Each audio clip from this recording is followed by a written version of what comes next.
4, 3, 2, 1, let's go. Hello, people. How dare me be so cheery after the news week?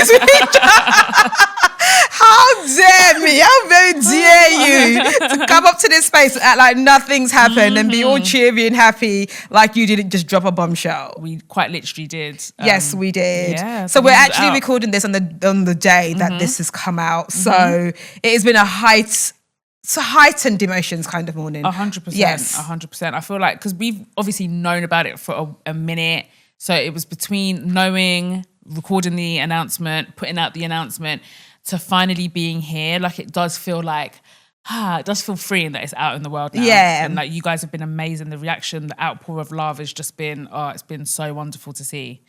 But yeah, we're very excited. No, it has been really, really nice. Some of you are eager beavers. Like, my God. Yeah, like you don't look, save the tears, right? Let's save the dramatics until October when it will be the actual last episode. But we are still here. And I'm aware some people probably just saw clips and didn't see the full thing. We are still recording, still weekly episodes up until October.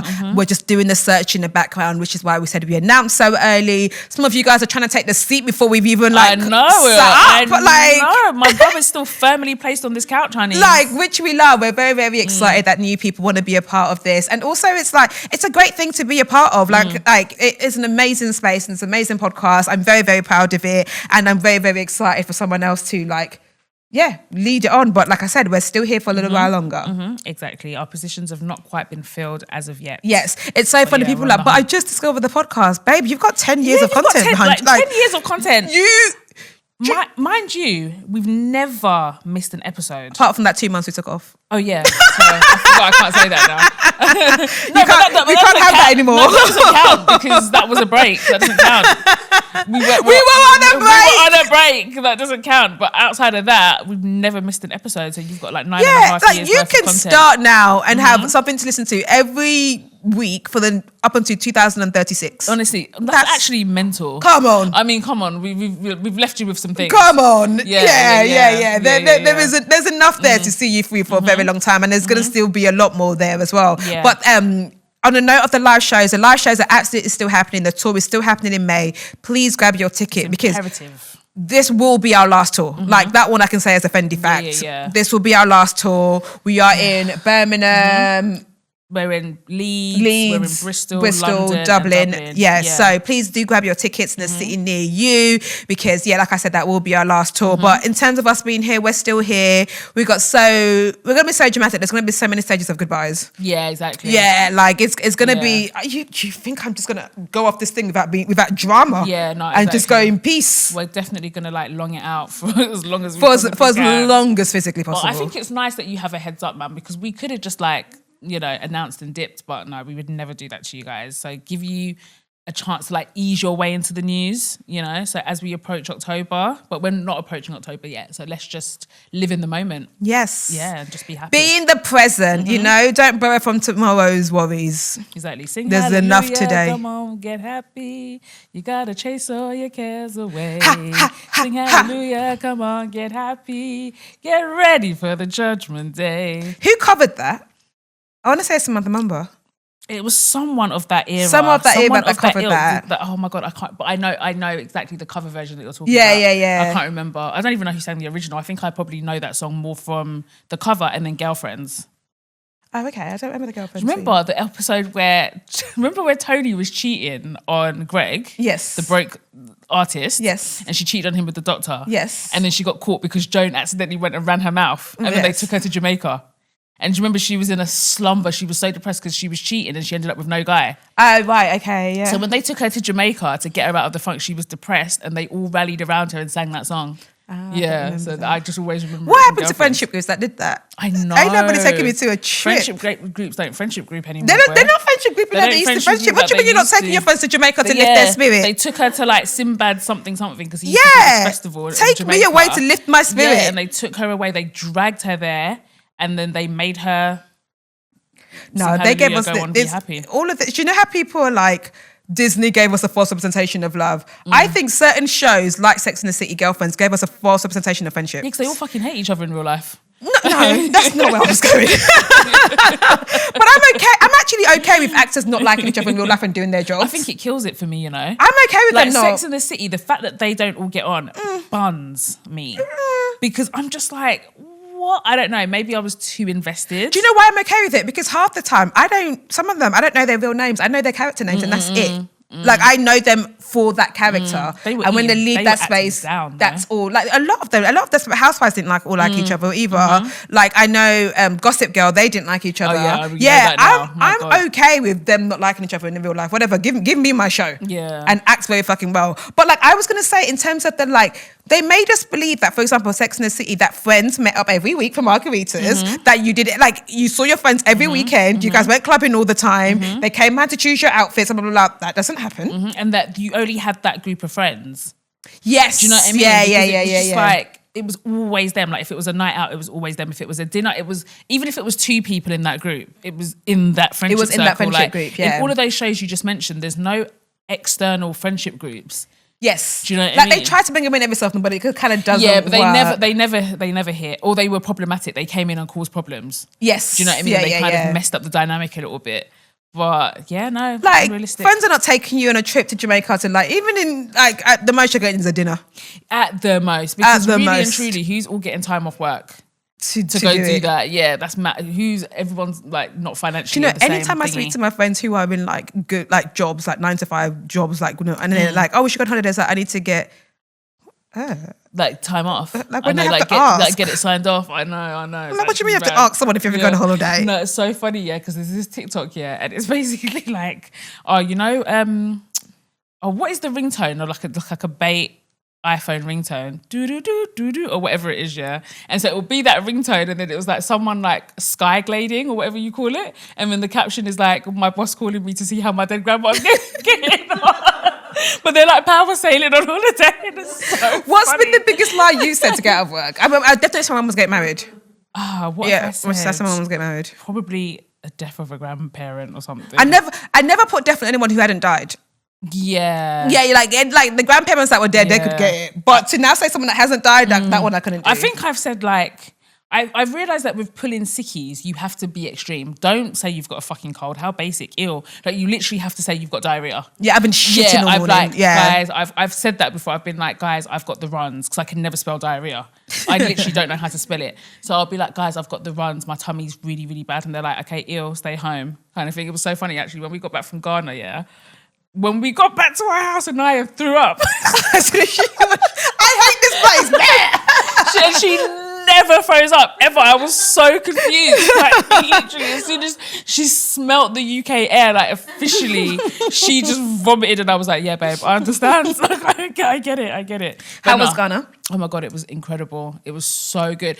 I actually really had no business being there. We went because my sister's getting married in August, and so she went to have a lot of outfits and stuff made, which, by the way, is not the difference in price that we think it is. I keep telling everybody, it's not that, like... By the time, like, the when I went to Nigeria, I was just like, my pounds are not stretching. No, they're not stretching, like, you know, you do your hair, and you're like, I saw some girl said that she's charging 10K for hair. So I was going to do that, I was like, that's still 200 and something pounds, that's buddy. What I'm saying. The pound is not doing what it used to do. It's gone down. Like, literally. So by the time you book the flights and stuff, you quite frankly might as well have just got it all done here. But I guess there's like extra, I don't know, I guess there's like extra detail. There's extra things they'll do, but we mainly went out there for like my sister's wedding stuff, and so fiance's family and my family, I had no business really going. I just tagged along, to be honest, but it was so nice. Like, it's just different. Like for Anaya especially, the space, oh my God, it was just like to play outside. Her and my niece were living, like waking up every day and see my niece every single day was everything. Like Anaya and her, all they did was play from the minute they woke up to the minute they went to bed. There was no TV, no Miss Rachel,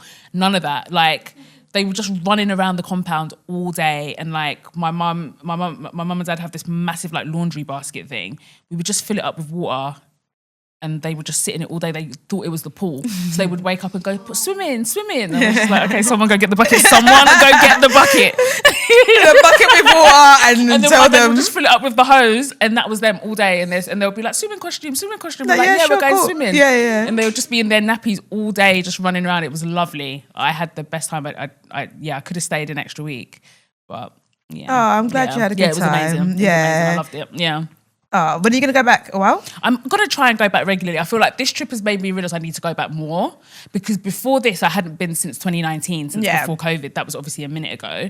So I'm going to really try. I doubt I'll go Christmas because I just think it's too chaotic, because traffic, it's too much, yeah. Traffic already on a normal day, is mad. Like, and I'm sure Nigeria is the same, but the traffic in Ghana at certain roundabouts and stuff like that, oh my God, I've never seen anything like it. Like, it was so bad. Like, people were like getting out of their cars and screaming at each other. Like, my dad has a stick here and it extends. Oh, they beat people, yeah. And he uses his stick here to poke people.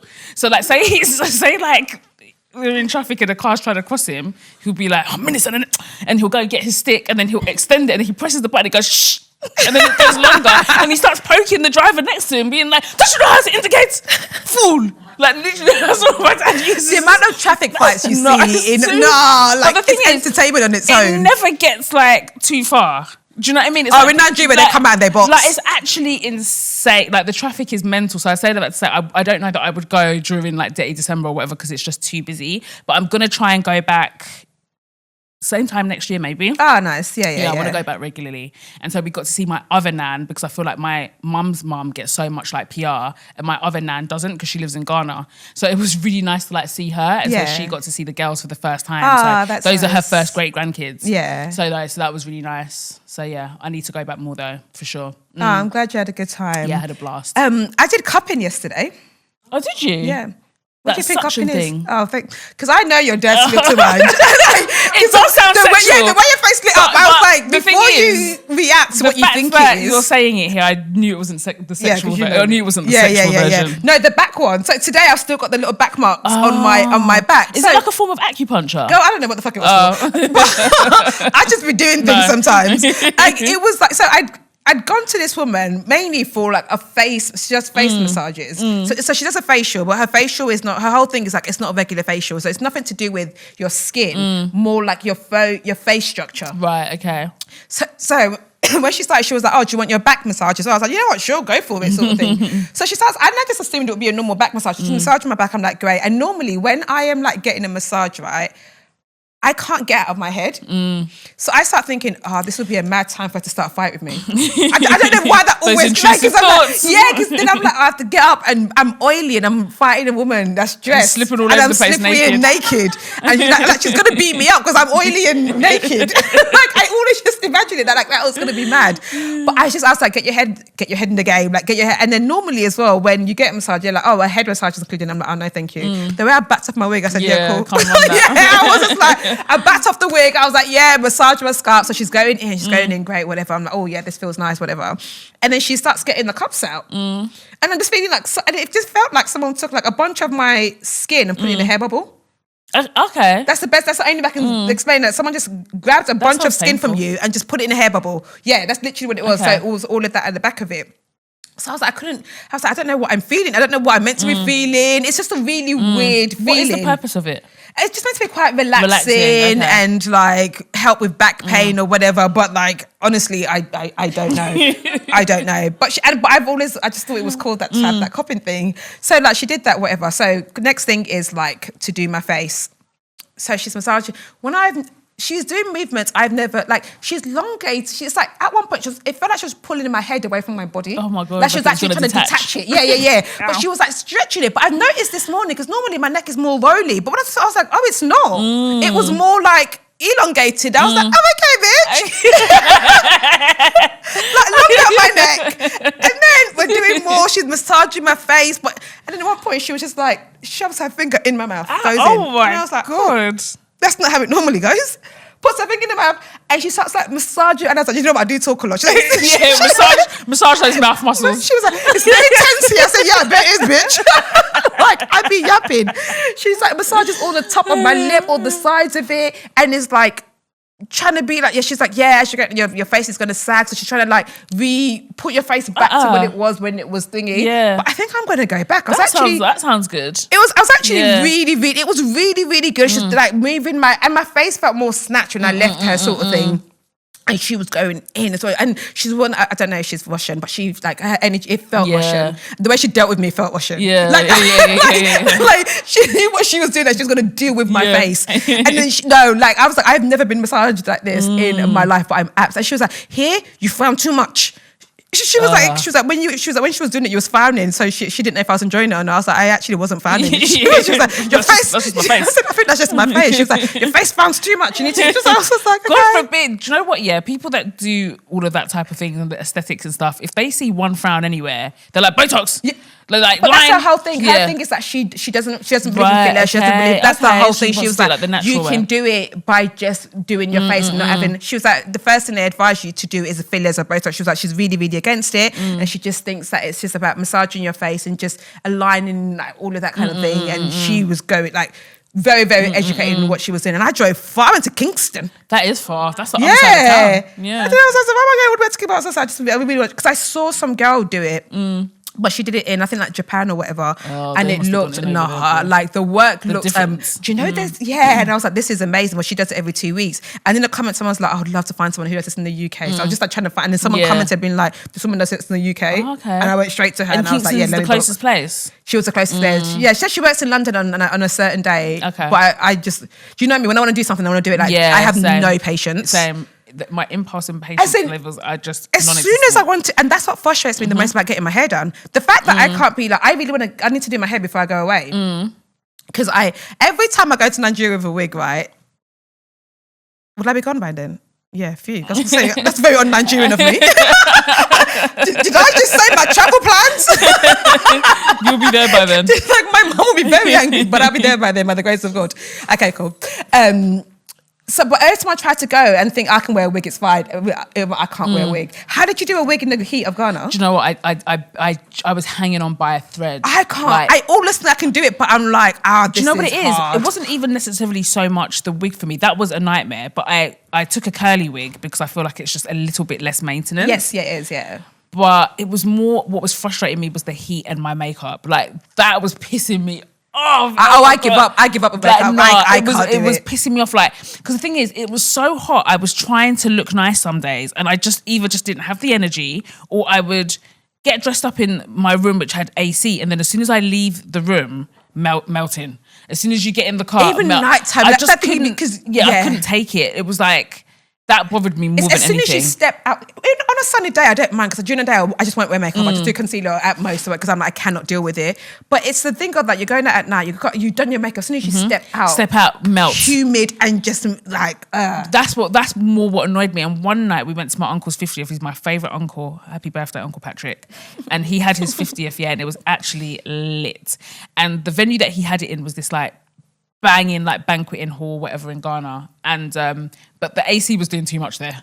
Oh my God, like sometimes we went in. Sometimes I'm cold. Like, it was actually like, they were those massive freestanding ones. Yeah. But there was like 10 all around the venue. But I can't, I'd rather that. I hate being hot. Same. When I was thinking about it so much. When I was thinking about it, I was like, do you know what? This is doing a lot. I was literally like this, like, and chapping, but my makeup was sat. That's what it is. So I was like, do you know what? At least I'm not sweating. At least my hair's not sweating up, blah, blah, blah. But you just have to pick your battles. So I have this, it's such a weird worry, because it makes no sense. Every time I picture my wedding, right, because I know I'm a sweaty person, I'm like, okay, cool, but I can't afford to sweat. I want makeup to stay on thing on my wedding day, whatever. But also, I hate the idea of when brides hold fans. I think it ruins the look. It definitely ruins the look. Yeah, look at that, you look all beautiful, and then you've got a stupid fan in your hand. I don't think you should hold it. I think and the handheld fans, they don't do what they need to do like that. They look better, but they do not. So how am I might have to get an assistant that just holds a fan. Yeah, you have to. That's what I was going to say. You're going to have to get someone whose job it is to just come and fan you down every time they feel like, you know. On that note, little cousins don't little cousin anymore. Do you know back in the days, you could always get your little cousin to do a mundane job? Oh, yeah. Oh, no, they know their rights now. They're too big for it. They know their rights. I'm like, what do you mean? I'm like, okay, come on and sort this thing out for me. They're like, I'm not I can't, what, they're busy. Why? They've got their lives. Yep. Because I notice it more, because you know in parties, right, like we spray, Nigerian spray, And normally it's the little cousins that be picking up the money. Yeah. They'll be looking at you. I'm like, if you don't go and bend exactly, your fucking... exactly. Go like, work. I had my time where I had to be bending my knee to be, Mm-hmm. especially in a dress that's too tight for me, that I can't bend down in, and I'm picking up the money, but you're now too grown to be picking up money. Yeah. And then they'll be getting a 7-year-old come and pick up money. No. You have to do it. Everything has a hierarchy, and picking money is now your turn. Yeah, it's a rite of passage. Yeah. But they know their rights too much. Not even at so many friends' weddings, I'm the one bending knee. I'm like, where were your little cousins? Yeah, exactly. Where are the kids at? Where were the little They're all on their cousins devices. who should be doing this? And that thing is so, because sometimes you watch people, it's like, no one's trying to do this job, innit? I'm going to have to start it. Yeah, you just have to just start it and just bend in. And you have to use your feet to gather it all together and then like put it all in a pile and then pick it up. Nah, that is a tradition. And then slick a little cheeky one in your back pocket. Did you used to steal? You look like you used to steal. No, I definitely did. Did you used to steal? I definitely did. Like, I remember even I actually used to do dumb shit when I was a kid. Like, it just didn't even make sense. Like, obviously, I grew up Catholic, yeah. So when I used to go to church, and obviously we do bread and wine. Yeah. And I really liked the wafers because they were basically just. I don't know what is it. It's just wafers. No, because now they give you this new plasticky type thing. Yeah, the modern It's the same thing. ones. Yeah. I like, hey, speaking of money, Miss Banks just walked in the building. Like I said, we were very happily flattered by the amazing Miss Banks. Banks, you have not been on here. I know. Since we were in Brent's studio. Yeah, that was in the garage years ago. Yeah, I can't remember. You have not been on the ago. podcast in years. Honestly, when I say about 8 years ago. And I rapped for you. Because Did of course you? she does. Yeah, and it was so good. Okay, cool. It was so good. So I did it to Bad Energy Stay Far Away, instrumental. Actually, I do remember that. That was sick. And I'm not gonna lie, you got the confidence of a rapper. See? That's how you're supposed to feel. I did because back then, whenever we used to have rappers on, that was my thing. Like, I would rap for them. It's always so sad because there's one episode we've ever taken down. Now we have done rogue things. I've never taken an episode down. There's one episode we've ever taken down. It was the episode of Dutchavelli. Is that his name? Yeah. And it was after everything that came out. Yeah. So it was just like, we kind of. And I rapped for him as well. She raps there for him as well, and that was actually so good. No, my bars were. And the whole time when she was like, "But my bars," I was like, "Please, I don't want to lose." Yeah, it was like this episode has got to go, honey. Was so sick, and he was like, "Yeah, that was." Yeah, that's alright. Still, I was like, "Oh, but what can you do?" But that was good. Hey, baby, this is about you. We're so excited to have you here. How are you? I'm good, and thank you for having me. Always. Are you too shy? I am a bit shy. Every time I go and talk to people, I'm like, oh my God, guys, I'm going to show my personality. She's crazy. No, I'm joking. Just a little bit crazy. Just a little bit. How have you been? It's been a minute music-wise. Obviously, you're now back with a new album. Congratulations. Yes, thank you. How does it feel to be stepping back in the scene? It feels good, but it's just a lot. Like I was saying to my girl earlier, we're super busy, and it's not like how I was before, first coming in the game, fresh spring chicken. Like, I'm grown now. I'm grown. I got a schedule. I got things to do. Yeah. Gotta go to the gym. I'm like, guys, please, how am I balancing all this? I don't know. But yeah, it's all right. It's just, it's new. How was the time of feeling? Because it's like, obviously, because like we said, we haven't seen you up here. Obviously, we've seen you out and about, and it's not like you ran away. You're still in the scene or whatever. But like the UK, not even the UK, I just think the music scene as a whole feels like it's, in fact, the whole industry as a whole feels like it is like sucking the life out of people. And you're seeing it's really interesting because Julie sent me a picture the other day, and it was all of us. It was time ago when Irene did like a International Women's Day dinner, and I remember I had some checkered ASOS suit on. We all looked mad. I can't lie, we all look better now. I can't lie, we all looked. No, that picture we all looked mad, and it was like you was in the picture, Bear was in the picture, and I was like, what? Do you know what I'm talking? I remember that day. Yes, and I was looking at the picture. I was like, wow, so many people in this picture have just stepped back from the industry altogether. Yeah. So many people are like taking a break from it now. So many people are like, and I was like, we're all still hustling in some way, shape, or form. And honestly, this picture was like 2018. This picture was a very, very long time ago now. So it's this weird thing of that people are stepping away, people trying to find a way to reinvent themselves, especially the 2016 cohort. Whoever got hot in 2016 is now like, well, now what? We're actually doing throwback, and it's 10 years. Like, is this for real? It's that 2016 cohort that are kind of like, wait, I've been doing this for 10 years now. What am I doing with my life? Do I still want to be here? As you know, with our news, we're like, well, I guess. Guys, you really broke the internet. I don't even know what's going on. Time ago, she goes, so what, we won't hear from you guys. So you're not guys are on mute now. You're not going to chat anymore. We'll still chat, but just in like new, different ways and just have to do it. But anyway, my question is back to you. What was it like being in it for so long? What are your frustrations? Where were you at with it? Are you at peace with where you're at in your career, with the whole industry? Where you at? I wouldn't say I'm at peace. I feel like I've learned so much. I wouldn't have it any other way, like the time I came out, when I had my breakthrough moment, all of that. But it's just a lot. I'm like, I wish I learned a lot more than I know. But obviously, at the tender age, I'm turning 32 in, 2 weeks? Yeah. I thought I would know it all by now. Yeah. And it's like, I don't. I'm grown. I'm grown, yeah. So, yeah, it's just like, actually, girl, there's still very much more to learn. And, yeah, you have to find ways to evolve. And everything's always changing in the music industry, like ways to get yourself out there. So, yeah, there's so much to learn. It's been crazy. Don't you think it's mad though that as soon as you think you figured it out, then the flipping industry changes? There's a whole new hurdle. I'm just like, oh my God, we just got here. I've just clocked. At least I thought I clocked the game. Yep. And now it's like a new wave, a new movement, a new thing you've got to jump on. Even for us, when we came out, like social clips and stuff were not a thing. It's not a thing. You did your chat. Do you know what I mean? Yeah. And I think that it does impact how you create, because now you are inadvertently conscious of other people having access to things that weren't even for them sometimes. Do you know what I mean? Do you feel the same way, like when it comes to just like moving with the times and having to jump on things? Like back in the day, you didn't have to jump on trends and do TikToks and you didn't all have of to this dance, extra you have to do stuff. all of this. Do you know what I mean? But now you have to. Like, it's crazy. And I was talking about this the other day. Like when I came out, you didn't post snippets of your song. Before when your song is when you're dropping a new song, you don't give them a snippet of your song until the song is out. Yeah. Now it's like you're teasing the song 6 weeks, 8 weeks before, and you're posting it again and again and again, finding different parts.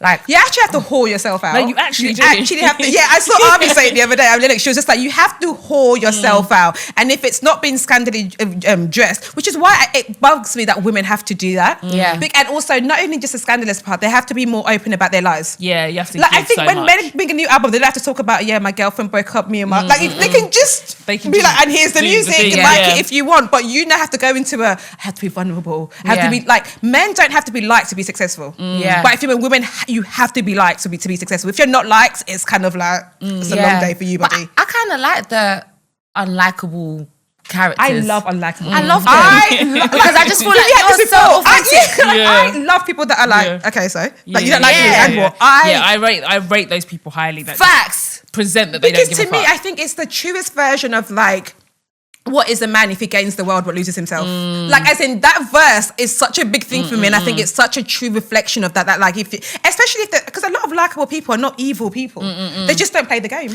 Yeah. And they've got boundaries. And they're not like easily accessible. They're not trying to be friends with everyone, and I get that. And a lot of people I know that come across unlikable end up being like the most lovely They are always the loveliest people. You know? They just have boundaries. Most of the time, that's all it is. They just have boundaries, and they just don't want to chat about certain things. And that's it. And suddenly it's like, I don't know, she's just not that nice. Or they don't perform niceness. Yes. And people really want you to be like, hi, all the time. And if you're not that person, then your version of that, she's just not a nice girl. Exactly. But have you seen all of that? That reminds me of what's going on with Chapel Roan. Have you seen all of that? No, How do you feel about Wait, that? what happened? What's the gist? So basically, which one is Chapel Roan? The one that won all them awards that year? Yeah, she's like very eccentric. Okay, name She's one got- song. It's Pink Pony Club. Yeah, Pink Pony Club. Yeah. I don't know. Do you know what she wore? Did you see like the Yeah, Grammy I know. shoot? Pony Club, She that's wore the this only thing like with just like nipple tassels. I know her image, Oh, okay. but I don't Yeah, I know, only know that her one songs. song. Very Yeah. pop though. It's not really our world. So she's going viral at the moment because she keeps on having all of these interactions with fans that is quite like unknown to celebrities. So basically people come up to her and she's like, no, I don't want to take a picture. So she was so for example, she was at Paris Fashion Week and she was in some cafe or something and there was like paparazzi there, they were taking her picture. Yeah. But she was like taking their picture being like, no, like I don't want to pose for a picture right now. I'm having a coffee with my friend, whatever. And then more recently, so that went viral and people were doing all these think pieces about her being unlikable and how if you're famous and you don't want to be seen, there's certain places that you don't go to, like you can avoid it and all the rest of it. So don't go to big places. I don't think that's true. Yeah, or don't go to bait places if you don't expect to be photographed. Then she had another incident. I don't actually know exactly how the story went with a little girl. The daughter. Yeah, a little girl approached her Yeah. and apparently she had sent her security to basically shoo the girl off, but it turns out that the little girl was the daughter of Jude Law and the stepdaughter of some big Brazilian footballer.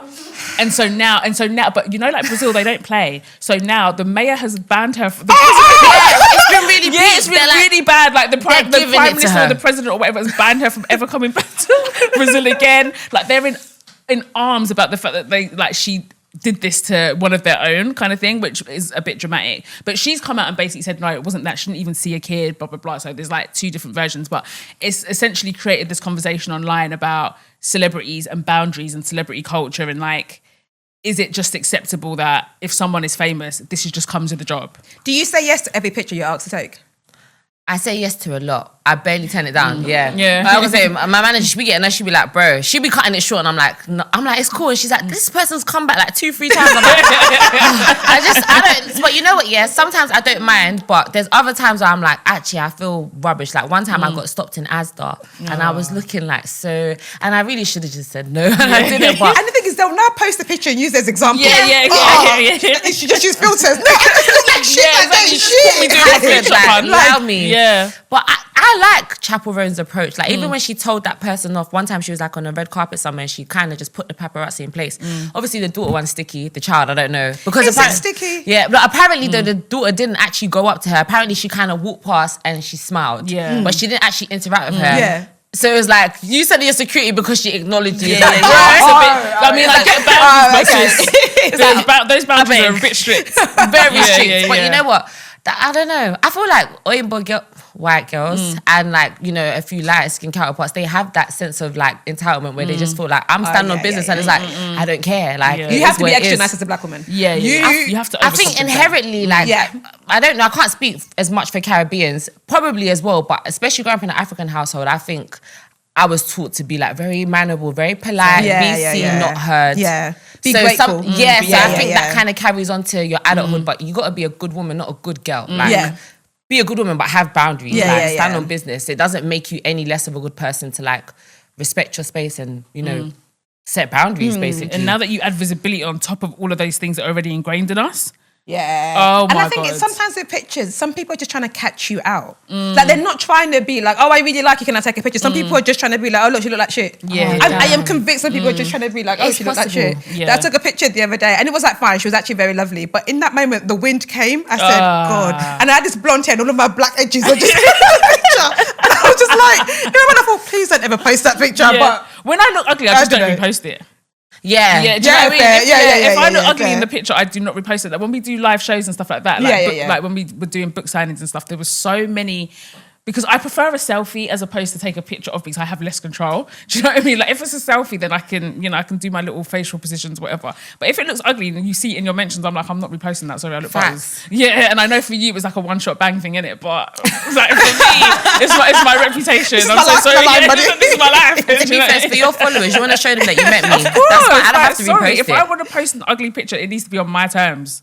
Like it can't. Do you know what I mean? So I just don't repost it. Did you have weird interactions with people though?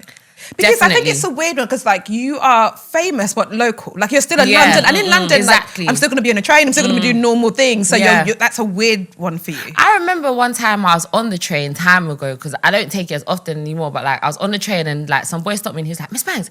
He's like, what are you doing on the train? I'm like, what are you doing on the train? Yeah, exactly. Same thing. Get somewhere. I'm going somewhere. What are you talking about? Yeah. Like, please. And those are the type of interactions that kind of put me off where it's like, I don't want to take TFL, but it's like, I can't live like that. No. And what I don't like about being a rapper is that when you start doing that fly, can I swear? Yeah, like that fly, but like that fly shit, that flamboyant, the image you have to maintain. When you were saying, I bought this, now you're on the train. Shebi, did you say that you have? Sometimes the train is just quicker. That is all. Guys, I think the worst would be after all of that, then I see you in the night bus. The night bus is crazy. I genuinely just want to step away from it. Like, I'm so ready to just strip down and just allow it because I don't need that pressure of keeping up appearances. Please. If I want to fly economy, I want to fly economy. Please. Yeah, of course. Nobody done tell me anything again. Yeah. Because I said that I bought this. Yeah. I bought a Rolly. I was doing bust out. No, it's fine. How many of your lyrics have you lied in? Like, what have you said you had? I've overly flexed. But do you know what's so mad? Like, I was thinking about about it the other day. Like, I was flexing in lyrics before I even had certain things. Like, I was saying, wrist on drown, and I didn't have no bust down at the time. Like, but you know what? Rapping, I feel like it's just music in general, such a creative sport. So you can kind of get away with chatting shit. Like, no one's gonna really clock it, and you feel like that person when you say it. But then it's so mad because when I got the things, I didn't feel much difference, and I'm like, actually, maybe I could do without this. Maybe I don't actually need it. What was the first like luxury thing that you bought for yourself when you got like your first nice check? Probably a Rolex. Really? Probably yeah. Yeah, I did. That's a nice treat. I want to buy myself a Rolex. Yeah, as well. I deserve it. Actually, no, I want someone to buy me a Rolex. I'm such a bad influence. I'm like, yeah, you deserve it. Maybe the 10 year, let's buy each other Rolexes. Yeah, let's do that. But let me pick the one I want, because I don't want you to say you want me a 2K one. No, but don't, because I'll get you a bust down one. Hey, what's going on? That's Audrey. No, in another life, Audrey is like a hip hop rapper's wifey. Like, yeah, Audrey, I love that. I have so many different sides to me. Grills, like she loves that shit. I have so many different sides to me. Like I can be more like clean girl, whatever. Yeah. And then other times I will go out with my grill. I will go out with like my diamonds. I love that. And I love she diamonds. Loves bust down. Like I really want like a bust down Cartier. Like that is my goal. And I'm gonna get it. I'm putting it out there because one day I really want a Cartier watch, but a diamond encrusted one. I think you need to experience it. And I want to tap into it. Go for it. It's one side of me. I think it makes sense when you have it, and as long as like you're not living above your means. But a watch is a good investment as well. Exactly, it's an investment. Yeah. Piece. What do you guys think about that whole idea that if you can't buy it twice, don't buy it?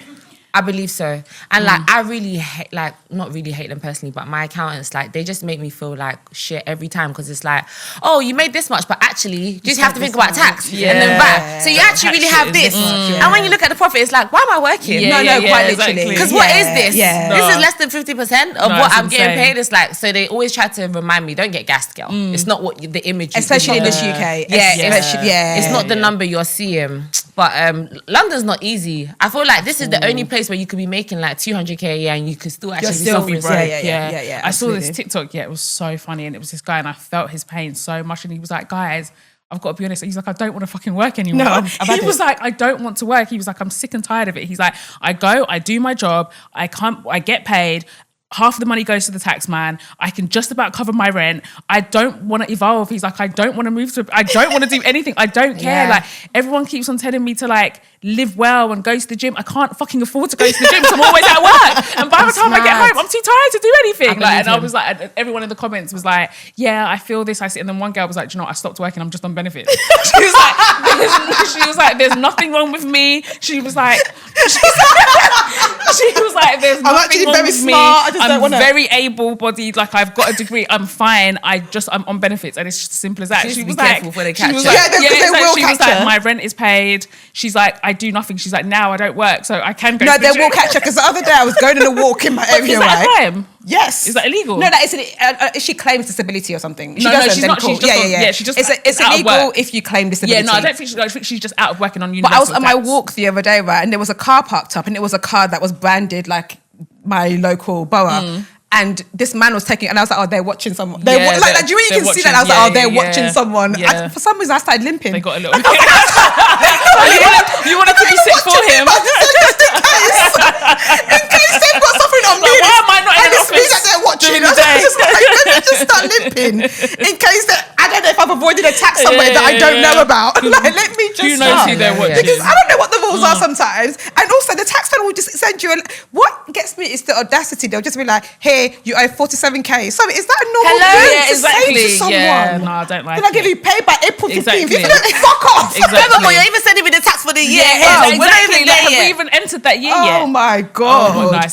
It's actually never ending. I don't know what is worse, like when you're self-employed or when you see it in your payslip and it's deducted. It's all shit. Yeah, it's all shit. It's all shit. A video of this guy the other day, and he was just like, if you're an entrepreneur, you just have to get comfortable with the fact of sometimes you're going to be broke. Not even sometimes, so you have to get comfortable with being broke. Yeah, you have to Lord be. of Jesus. Yeah. That's not what I hear it. No, but I get what he's saying though, because when you're taking that leap of faith, like to start your own business or be self-employed, it's not easy. You might go for a while with no income, and then also as well, sometimes you like be getting paid back to back, big lump sum, then you have a drop, quiet. And you have to make it stretch. Yes. And I think that's the biggest lens that I've heard. There will be months where you're like, cool, and then you can go 3. Yeah, and there's nothing. I'm not being funny. I don't think anyone's paid me this year.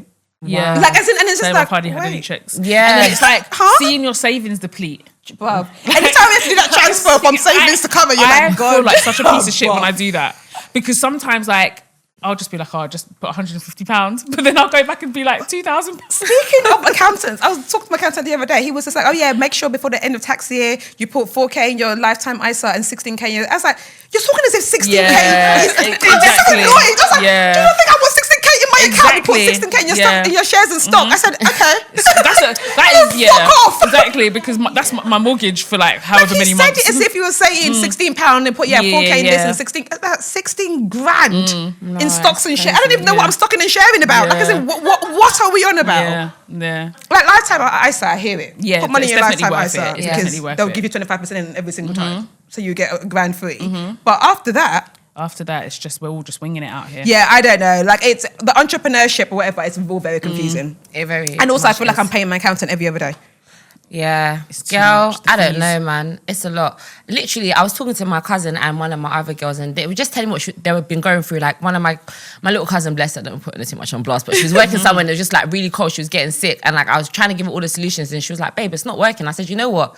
As much as I want you to have a job and I want you to have income, I don't want you to kill yourself. So you have to intuitively find that balance for you. I don't know what that looks like, but figure it out. If you're working part-time and it's not enough, find somewhere else you can work full-time that works for you. But it is a hard balance because you don't want to be a bum. You don't want to just sit on your ass. You want to do things, but you also want to live your life. And I was saying it to my girl the other day, like, I love music. I love what I do, but I don't want to be consumed to the point that I don't see my family. I don't have a relationship because I don't even... I don't prioritize it. I can't make this my be-all and end-all. Even like throughout this album campaign, I don't even have the time to go to the gym. I find it hard to make the time to, just show up for myself. But I need that. That's my place of like respite. So I don't know, guys. Was there ever a time during it that you felt like you're going to give up music? I feel like that all the time. Really? I feel like that today. I feel like I'm genuinely like, I'm like, what am I doing? But I was even telling my mom, like, I love music so much. I don't see myself fully like letting it go, but I do want to like pivot and find other things and diversify and see like where else I could make money and build a passion. Like, I love fitness. I love like beauty. Like, I would definitely want to look into it and see what else I can do. Yeah, 100%. And you've like smashed and the thing is, like, I'm so happy that you documented it in a way that makes sense, because I feel like you see a lot of people who document their weight loss or whatever, and it's like it happened in a day. Or like suddenly, but you can tell that like this is a working out thing gradual, because it has been gradual sort of thing. Banks came in, was like, she's not eating sugar, and I was like, how are you not having sugar? Oh no. Yeah. How long have you been doing that for? Ages, but I'd done keto for a long time. Yeah. Obviously, not advising anyone to do keto. If you want to do it, talk to a doctor or someone. But I'd done keto for a long time, and you do like no carbs, and I didn't really eat sugar when I was doing that. You can't really eat sugar because you can't eat carbs. Sugar and carbs is like near enough the same thing. So I just cut it out. But I do struggle to cut out sugar when I am eating carbs because, I mean, I've struggled to cut out sugar and just eat carbs. It's hard, but it's hard. I'm not gonna lie. I find it easier to just go straight in with keto because it's like I'm already quite restricted anyway. When I see what the fitness girlies are doing, do you know when the girlies do like what I do in a day, what I eat in a day? I know I'm not on it. Every time I see it, I'm like, this is boring. I'm like, I'm not on it. Like, it actually looks so like, there was a girl who made the videos and she was just like, I'm always hungry and I'm always tired. I was like, no. And you know, when I was cutting, I was always cold. That's another thing. Really? Yeah, no, I'm always not cold. I don't know why. I'm not on it at all. I'm too much of a foodie. I think I can find a way to, if I can find someone that can help me be a foodie and do it like in a balanced way, then cool, but I haven't found her yet. Actually, you could do it. I did find someone. She's really good, actually. And to be fair, her recipes were sick, but I just gave up.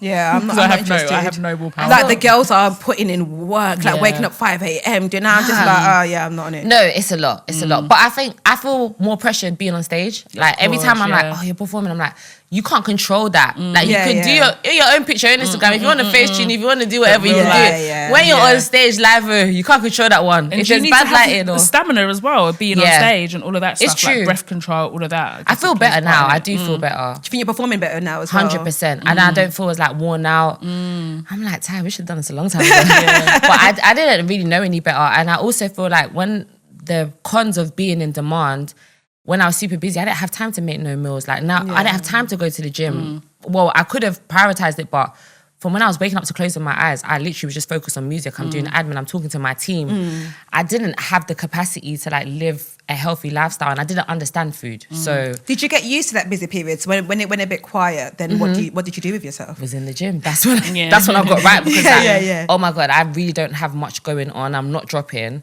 I feel like I'm going crazy. I'm just going to go to the gym. Yeah. And I was in the gym for like 9 months, and I was like, oh, I'm not seeing a difference. Oh, it's actually food. So I'm evidence that you can't work out the diet. Because everyone says it to me, like, I'm like, no, but you can, surely. No. But surely you can. But everyone's just like, no, that like you can't. You can't out-train a bad meal or bad food. I'm going to go to the gym and burn this amount of calories. No, it's not going to work. I don't know, man. It's good to maintain. I'm going to make it my life's work to prove otherwise. You work out. Yeah, but I think it's good for your brain anyway, like the whole gym stuff. Do you want to do high rocks with me? What's that? Okay, oh my God. I really want to do it. I'm so, I am not the kind of person who, like, I did a 10K like last year, but I'm not really someone that does things like that. But I've been seeing videos of everyone doing high rocks, and I'm like, I really want to do high rocks, right? So high rocks, it is like it's a big group thing, but it's like you do a 1K run, and then you do like pushing the sledges on the thingy, and then another 1K run, and then the next activity, another 1K run. So I think altogether it's 8K runs, but there's a weight dimension in between each thing, so you can do by yourself. You can do like double. It's like a hit, but like it's a big event. It's a competition. So you get timed. Yeah. So I think the next one is in London Excel. So it's like a proper big thing, and you can do doubles. You can do it by yourself. You can do it with like mixed groups or whatever. But like I want to do it because I want something to train for. Okay. Because I think this idea of just going to gym every day, but if I was like, no, I'm training for this particular event. Should we do it? Honestly, if you're down. I can make it happen. Because you're going to do it. I really want to do it. I need someone that's on it, because people ask me, I'm like, I'm not on it. Like, okay, I'll cheer you guys on. I'll come with signs. Okay, cool. Yeah, come with signs, because I need something. That's all I can do. Like just something to do it for. And also, I like the idea. I don't know if it's this whole like you get to your 30s and you have this thing of like seeing what my body can do. Yes. Listening what my body can do. I just want to see what my body can do looking good in a bikini. That's as far as my motivations take me. Oh, I'm not that bothered about it. I remember years ago, before I went to Miami, I'd never gone to Miami before, and I was going to Miami that year, I think it was 2016, time ago now, and having this image of oh my God, everybody's body is going to be perfect and whatever, just like the image of what you have with American girls. I got there and I was like, what the fuck was I worried about? It's never that deep. There's bare rumors about Miami. People say stuff like, oh, if you're 10 in your city, you're 6 in Miami. That's what I've actually heard. So it's like, no, the standards are really, really high because the club culture over there is very, very particular. Like the colorism over there is rife in the clubs. Like they are very, very, very particular and all the rest of it. And it's just like, I've been there a couple of times, but I don't know. I don't know if we had privilege because we were from London or whatever. I'll be honest, our British accent got us far. I don't know if I remember feeling all of that, but I can imagine that it is that way inclined. And you probably have like a certain level of confidence too. Yeah, I think it was the accent as well. I think the accent because sometimes you just gotta have chest as well. You'd be surprised. Like you just stepping and knowing me, I'm that big one. Yeah. But it's not easy though. I'm not gonna lie. Black girls be having it hard. Someone came out the other day and mentioned that. I forgot the influencer. What about Miami thing? Yeah, I've heard that. I've heard that so much about how club culture over there is just insane because they have a lot of like Latinx people and like the colorism and the racism and stuff like that. And it's just there's so much hierarchy in like the club culture over there. So yeah. Well, thankfully, club culture was dying because there's no. It really is. I feel like if you want to go to a club, like you pretty much have to go to Miami. If someone came to visit London right now and was like, "Hey, where should I go this weekend?" I just look at them like, I have. I actually have no suggestions. Is Tape still popping? Is that still the place? Thing. Is that the place that people still go? And Eden. Oh yeah, I can't tell people like came to visit London to go to Eden. I will send them to St. Paul's, 100%. They should go. Really? I haven't been to the St. Paul's one. It is good. Is it a good time? Yes, it's a good time. Okay, you need to go. I had a good time when I went. Yeah, I haven't been to the St. Paul's one. I went to that St. Paul's venue was something else before. Yes, I don't remember what it was though. It was another club before. No, back in the day, it used to be called Mustard Bar. It was Mustard Bar. Back in the day. Yeah. And I used to have me a time when I went to Mustard Bar. It was called Mustard Bar. That was probably a little bit before your time, Miss Banks. But I had me a time, and I didn't realise. But when I went there, and I went to Eden not that long ago over Christmas, I actually had a good time. Oh, maybe I will go to Eden. I haven't been there yet. Is it a good time? Yeah. Like, it's nice. The venue's nice, and the music. That's what I'm saying because I feel like we haven't had a balance like for black music. Really, it's either like the hood or proper uptown. Yeah. Eden St. Paul's is like it's nice. Middle ground. Middle ground. Nice venue. I don't like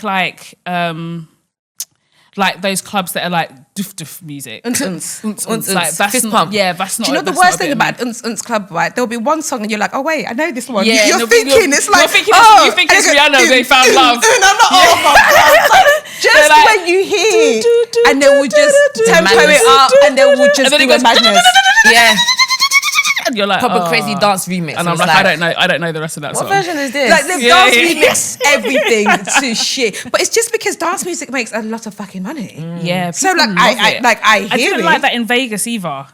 Because every time when we went to Vegas for my hen do, and every time we like a lot of it was more so dance music a lot of the time. So you'd go there and then they'd play like 2 hip-hop songs, you start getting excited thinking it's a hip-hop set, and then it would go back to the music. And I'd be like, oh. I have to be out of my face to enjoy unts. Yeah. No. Like festival. Yeah. Like, I am like so drunk. I'm not even hearing music again. I'm just like, exactly. It's just like I fear that's what most of them feel anyway when they're hearing unts. It's just like the bright lights. You're out of your face and you're just not even here. Is there a bit of like genre that you want to tap into that is not rap? Probably still be black music, like maybe more Afro beats. Like, I'm not gonna lie, I've been playing with the thought a lot. We haven't spoke about this, but I wanted to tell Gabby. Exclusive. I really just feel like moving to Nigeria. Oh, girl, really? I will meet you there, please. I'm telling you. Yeah. I think Gabby's reaction is. Yeah. Wait, why? Where's this? Because I just feel like it might give me a new lease of life, just going over there and just chasing something different, and doing something melodic. Because I love Afro beats, but I feel like I could get more support if I was actually back home. And there's so much people that actually rock with me out there. I don't know, like do my little young Tiwa Savage move. I think about it. It might help because I really love it. I remember saying to someone that I wanted to move, and they were like, "Yeah, Nigeria's great as long as you can leave." And you can't. When it gets on top, where are we going? London Heathrow will see me so quickly. And I know that it won't be easy. Yeah. But one, it's so sneaky because I'm not even from Lagos. I'm from Delta, so I'm a robber. But I would love to learn Yoruba so I can actually like be on the land and just, not be like left out. I want to know what's going on. Do you know any of it at all? No. Okay, so I can teach. I speak Yoruba. Okay, cool, brilliant. Yeah. I love that. And also as well, I just feel like I could just save up and just make my money stretch. Just go out there for like a while and just see what I could do. Just try. Get inspired as It's a really weird space because I feel like Nigeria is my safe space, and it's really weird because it's so chaotic. It shouldn't be anybody's safe space at all. But I think the reason why it feels like that for me is that like when I go there, I truly believe I can do anything. See? There is like a hustle culture there, and I'm seeing so many people get things done, and I proper feel like I was like, there's nothing I can't do. That like it is, and literally when I went away, it was to Nigeria because I was like, okay, I just feel. And also there is a cockiness that Nigerians have that I'm like, this is a lot of people, man. Yeah, like of course you could like, they're like, yeah, sure, you probably can. There's this idea that you can do absolutely anything. And then it makes me feel like, because when you're here, you're like, I don't want to offend anybody, you're being over polite, you're doing this, and that's just all of that is just not necessary there. It's not that deep. So I do think there is something about, have you seen the Ashake interview? No, the one with Corti. No, it is possibly the best. Have you seen it? It is the best interview I have ever watched in my life. My favorite bit about it is that Ashake the whole time is speaking Yoruba. Okay. And I'm like, thank fuck. He don't care. Because and also he shouldn't, because why should he be twisting his tongue trying to speak English? IGQ. Like, as in, IGQ. Let him speak his mother's tongue. I want to go on the floor. Translate. Did you see the stress? IGQ. Like, he was so stressed out. But this interview, he was so free. He was talking happily because he was like, I'm speaking Yoruba. And also translate it. Yeah, exactly. Facts. Subtitles are there. People watch a lot of foreign films. People watch a lot of, and it's translations. And so why can't you do it in your Bible? Honestly, it's such a You're pronouncing those long Russian surnames. Those names. I don't even have to say it again. How many syllables? And that's like Bad Bunny. Like, he doesn't speak any English ever. Like, and that's like intentional. Yeah. He's like, I guess Spanish is like the second biggest speaking language in the world. It just made him speak so well. Freely, like, it was really free. Honestly, the more I watch it, I was like, I think I fancy him. Yeah. I was watching it. I was like, I think I fancy him. He be looking sweet nowadays. No, that bald head of his, he looks so good. I love it. What was his hair before? Did he have hair? You know he used to went try blue everything. for a He went bit. blue for a while. So he's bald by choice. Now he shaved it off. Now. Okay. Yeah. It's such a good. Don't worry, me, I like bald daddy, even if it's not by choice. Do you like a bald I only like No, my bald dad's with not beard. Please, don't just be bald and up But you know, and down. Shaka hasn't got a beard, has he? A little bit. He's got like got a a little But moustache. he's got a bit of stubble. He's got a son. But he honestly looks But you can't beat an really egg. good. It's true. I don't really know anyone that's But he's super got fine really with good no features. hair. Yeah, he's got model type features. Yeah, He's got really high. He's got yoga features. Yeah, he's got high very cheekbones. high cheekbones. He's got a really good face. So what do you see Nigeria being like? Isn't that just to hone in on the Afro beats in that world? Yeah, I don't actually know. I know it's not going to be easy. It's not a walk in the park. And it's definitely just a thought, but I would love to give it a try. Like, even if it's just for a little bit. Because for me, if you're going to make or create a sound or get into a genre, I think you need to do it with the people that's from there. Like, I don't want to make an Afrobeat project in London. I would rather do it back home with the producers on ground, with the writers, people that get it, and just see how it goes and get that support out there and just, see if I can like export from there to other places. But I would just love to try it. I would just love to try it, yeah. And what about your Ugandan side? Like, what is like Ugandan music? Is that also considered Afrobeats, or do they have like their own thing? I love Uganda. I love Uganda. I love you. I do. She's going to say something that's going to make you guys very angry. But that music, when I think of Uganda and Ugandan music, I think of like a banjo or like Nando's music, and the guitar's like. Okay, all right.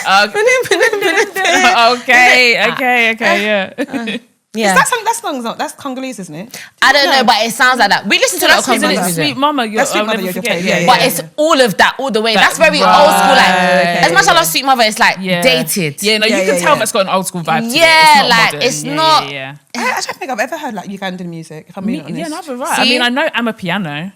Exactly, but I think everywhere that's so shady. How have we got from I was thinking of all the different regions. But this is the thing. So this is my point. I know South African music. I know West African music. I'm not familiar with East African music. It's possible, right? There's so many sounds within Africa. It's not just Afrobeats, but we've had like a westernized version of Afrobeats that's been big for a while, right? Yeah. And now we're having Amapiano that's having a breakthrough. I would love to see that for East Africa, and I definitely think it's possible. There's talent there, but I feel like it's gonna have to evolve one. And you can't control when that time is, but there's nothing wrong with taking inspiration from other places to, expand your sound or make it better. We have like, Joshua Baraka that's doing amazing.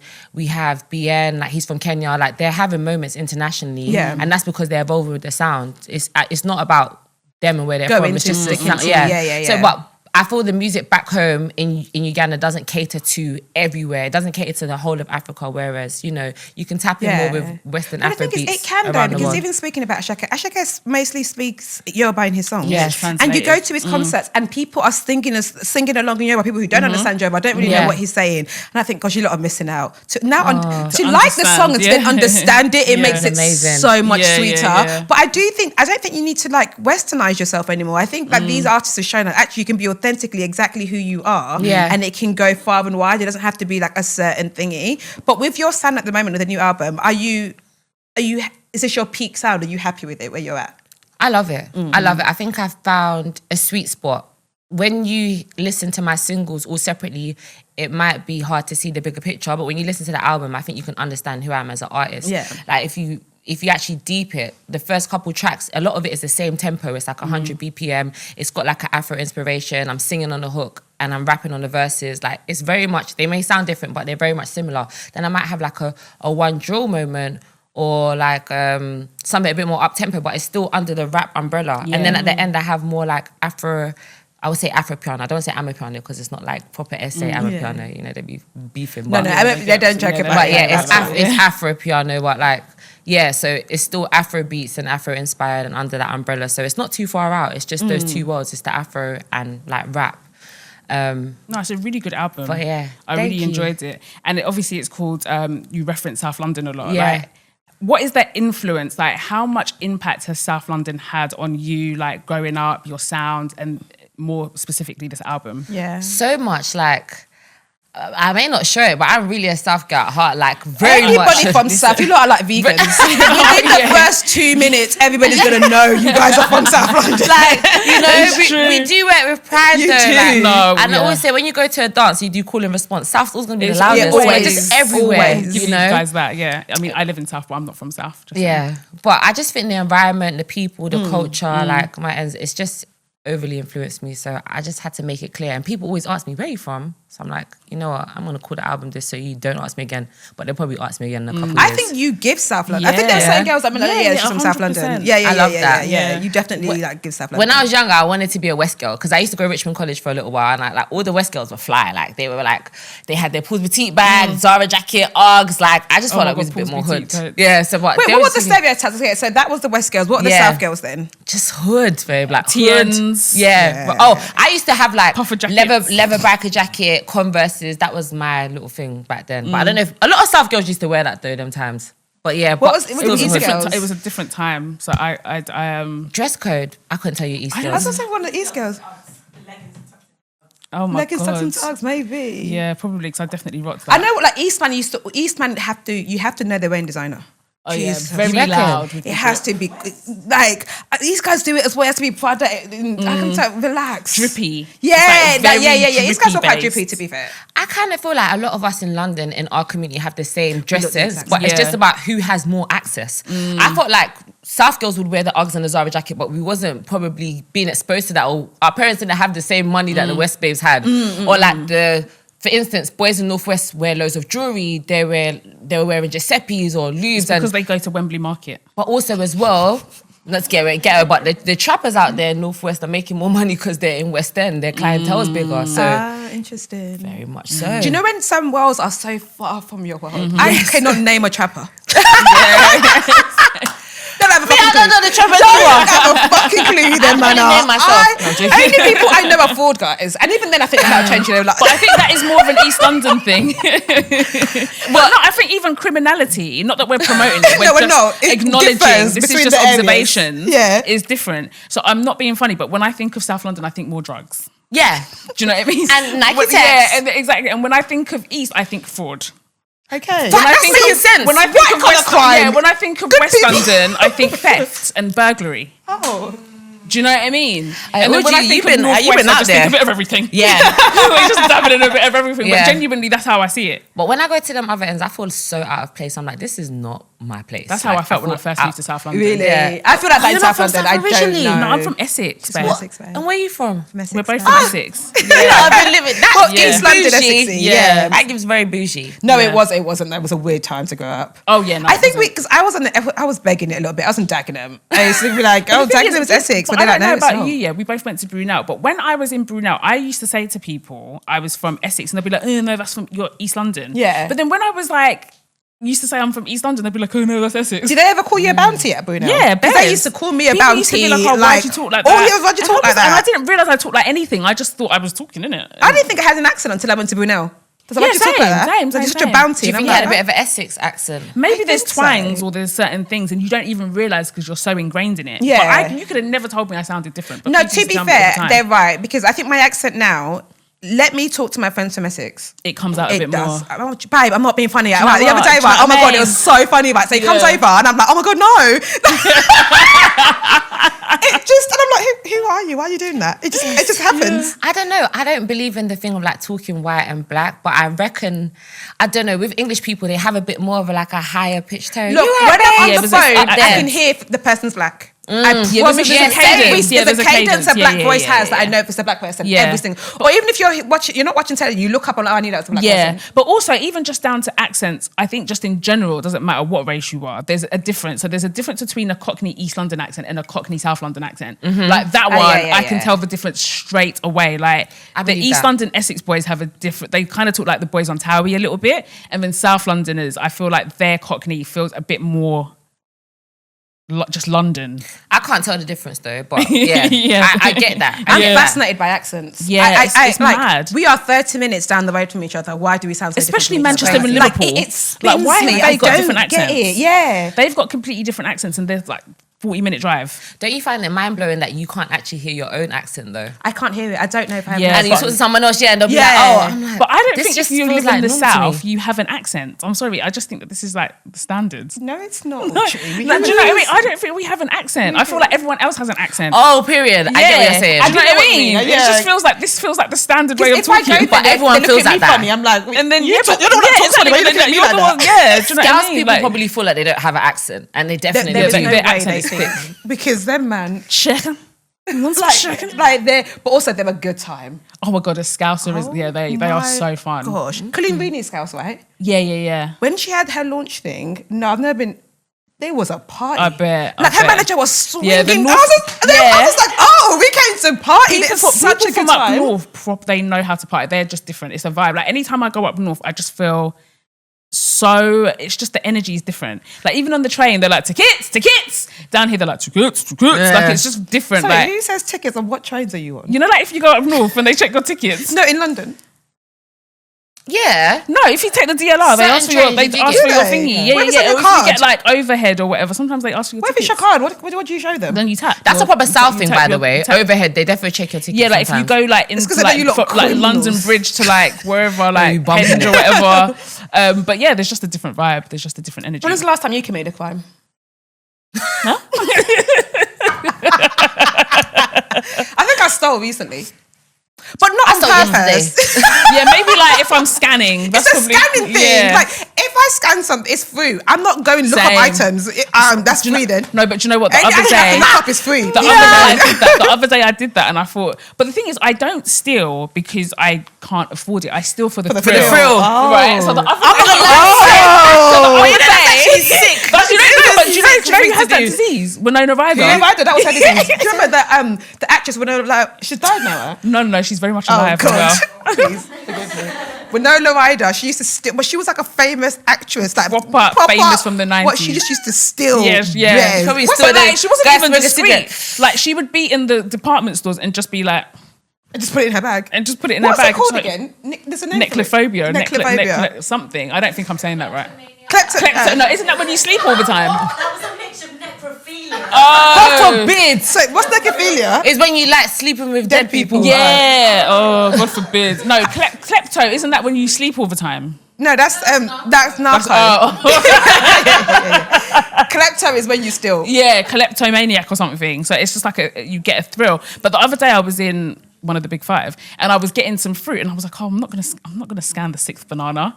Come to find out, when I got home, I left the whole bunch. No, that was probably God. That's God being like, sorry, girl. You know damn well you could afford that one last banana. Damn well. And the thing is, I even did the look up item thing, and I just was like, for the thrills, I'm going to put 5 instead of 6. When it gets to look up items, I can't be bothered. I can't. And also, okay, one thing I will not pay for is a bag.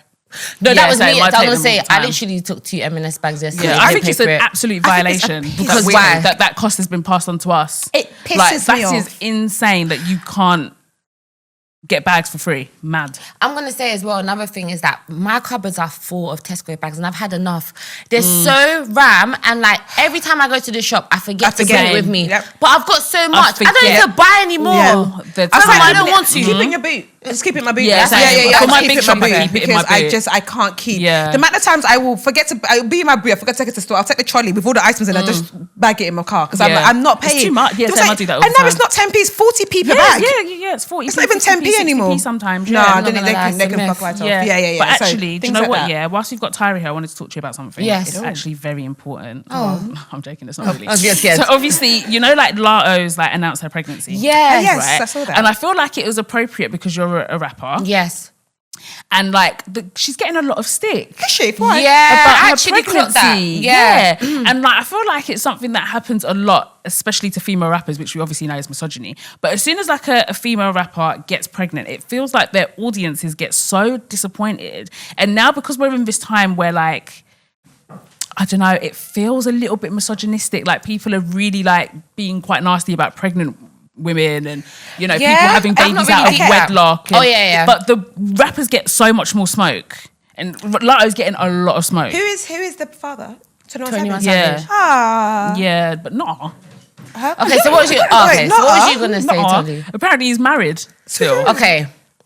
What's going on? I know, there's a lot of information for Tolly to retain right now. There's too much information being thrown at her right now. Let's do it in steps. Big mama. Okay, so what do you want to know? So what I want to know is your take here, because basically the angle that people are coming from is that because she talks so much about not having any kids, not getting trapped, like, you know, she's gonna marry before she carries, like all of these different things. Did she talk about that? That's like comes up a lot in her lyrics, and how like she doesn't want to have no baby function, doesn't want to be a baby mum, blah blah blah, and that was kind of like her flex. And now people are like, yo, like you're living. But is that why she's opposite. getting criticism because she said that? I don't think it's just because of that. I think it's not. No, it's not just because of that. Thing of him yeah, being I think married. it's because he's married and people are like feel disappointment. And I say like, I wish I could say it's like little girls, but it's not. It's grown women that are being like very judgmental, doing all these think pieces, and people are basically saying like, oh, like it's quite like. It's disgusting that she's pregnant for him because he's allegedly married. I don't know how true that is. And because like, why would you want to be like the third, fourth baby mom? Like all those sorts of narratives and like all of this stuff about, oh, you should get married before you have a baby and all of that stuff. But I feel like it's something that female rappers get a lot. So the reason why I wanted to ask you about it is obviously you rap, you're a woman. Yeah. And like, how does that like impact you, like what you talk about and living your raps essentially? Like, how detached can you be from it? I'm so sorry. Why are you thinking? I thought you was going to say, if you got pregnant now, will you keep it? And you can answer that too. That is crazy. But I don't know. I don't know. I'm definitely on contraception, guys. Sometimes the career has to come first. Facts. But not right now. I'm a bit funny anyway, but like we can get into it. I'm not sure if I want kids in general. Okay, I reckon, but it's scary because I always say if I found the right person, I'd be down. But in the same breath, if I did, I wouldn't want to do it just for him because I also know that it's not guaranteed it's going to last. You know, I would love it to, but I understand that there's a possibility it may not. So I'd want to do it for myself as well, not just for him. But find someone that I don't mind installing their mindset into my kids. I think that's something I think about. And the older I get, I'm becoming even more strict about it because it's like, you've gone through your whole 20s, you might as well just keep waiting. Yeah. But with Lotto, it's just a sticky one, isn't it? It is sticky. She's getting dragged. I don't think she deserves to get the draggings and the lashings that she's I don't getting think she does. for living her life. I think everyone's super judgmental, and bare of you like have brethrens that have had youths that are not married. Like everyone allow it. It's not a that. The judgment is a lot, I get really annoyed, but when people do something and suddenly everybody knows things like blood. Do you know your blood type? There's so many simple things that affect your life that you don't know. But when it's about somebody else, you know what they should do. You know what they shouldn't do. You know how they should do it. Okay, I think if she was saying all of that, I'm not going to be a baby mum, blah, blah, blah, blah, blah, blah, blah. And then that's why sometimes you can't say it can never be you. But this is my thing. Sometimes it's you. I was going to say I am quite detached from my music though because we're forever evolving and I'm allowed to evolve. Exactly. Like, I'm not going to lie. I'm not even going to heat this. I'm not going to heat this right now because I'm putting myself on the spot. But I said something like not longer, like 6 months ago, and I already know I'm going back on what I said. Wait, No, I can't. I don't want to show Well, like, I'm like, you said this thing. Now look at the position you're in. You should have. Facts. Exactly. You should be allowed to have said something. God forbid a girl changes her mind. Exactly. And it's just like, well, she's got pregnant now. Should she abort it because she said big mama no kids? Exactly. Like, it is what it is. Oh, is that her song? Yeah. Oh my God, I'm so late. Yes, some of you guys you're not in a position. Your guy doesn't even do for you whatsoever. Bum. And you're having his kids. So relax on the girl. I do think also as well, being a public figure, a lot of jealousy is hidden behind criticism. I'll be so honest. People become so overly critical about you because they put you on a pedestal. You think that, she shouldn't make this mistake because she's big Lotto. She's human. She's still just a normal She's girl. human. Yeah. If 21 Savage even breathed in your direction, you would carry Bele. Close it up. Close it up. Yeah. It's all good from, having a parasocial relationship from afar, but if it came down to the reality of it, you wouldn't be able to hack it. Yeah. If you had a guy that was even $250,000, you would have the kid with it. Because I thought the criticism would be because there's that whole thing of the saying to people that like it's a big part of it. Like when they're saying to people that like, why is it that women get to a certain part of their, especially rappers, and like get a certain part of their career and then get pregnant? I thought that would be the criticism. Yeah, there's that. It's all. That's why I assumed it would be like this kind of like, it feels like when you're at your peak and then that's when you get pregnant. But it's like. But it's no different because it's a career that's like makes you famous or visible or whatever. But it's no different to someone being in an office and then getting promoted and then getting pregnant. It happens all the time. Do you know what I mean? So I like the reason why I brought it up was that I do feel like female rappers are held to a different standard, because the guys can have 7 women pregnant at once, and I get it's different for the body and all the rest of it, but no one holds this this level of judgment. It just feels very vicious. Me and Gab were talking about this the other day. I said, like, so many guys, they're breeding girls up and down, they're cheating on their babe, they don't lose any promotion. If everyone, they even getting more. Look, you got a baby on the way. But let a girl get pregnant, let a girl cheat, let a girl do a mad thing. Oh, you guys are quick to say this girl's done, don't give her this opportunity. No way. You look, men are doing it all the time. You see that he abused his girl up and down. She even came out and said that he beat her. Me. Yep. You guys are still supporting it. Let's be real. Even what's his name? Cardi B's baby father, Stefan Diggs or whatever. So he had all those accusations from the chef, innit? And do you know that they postponed his court date so that he could go to the Super Bowl? I didn't even know that happened. Do you know how mad that is? You see? Like, do you know, like, how much that highlights that we do not take crimes against women seriously? That is insane. The fact that you're still allowed to even participate. In the Super Bowl, exactly. Participate because you have that allegation. If we actually took, like, domestic violence and, you know, crimes against women seriously, that would be the punishment. And maybe that would be the deterrent that some of these men need. Like, they shouldn't want to do it anyway, of course. Like, you shouldn't want to abuse women. But, like, nothing gets taken away from you. Like, he was able to go to court after. They lost, by the way. Facts. But he was able to go to court after. Like, who lost, the girl or him? No, he did. Their team. He did. The Patriots or whatever, the Eagles, whatever team. Super Bowl. Sorry, I thought you meant in the court. Yeah. I don't know where that case is. Has it been thrown out or still going? I don't know, but he's got a couple of allegations. But I say all of that to say, because the NFL, there's so many like stories about some of the players, feels like that, like, beating up their wives. There's like videos of one particular guy. That video was so brutal. I remember that.